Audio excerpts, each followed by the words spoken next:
بینەرانی کەناڵی دیمان سڵاوی خوای گەورەتان لێبێت. پرسیاری ئەم جارەمان دەربارەی فیلمە. جوانترین فیلم کە تا ئێستا بینیوتە چه فیلمێکە؟ وەڵاهی من فیلمم زۆر بینیوە، بەڵام ئەوەش ناو نادێ پێم وایە درامایە. حەزرەتی یوسف بەڕاستی 100,000 جار بیبینم وازانم نمبینیوە، یعنی زۆر تام و چێژم لێ بینیوە.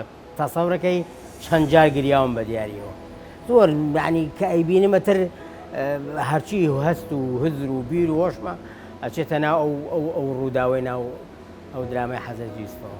بەڕاستی کاریگەرە.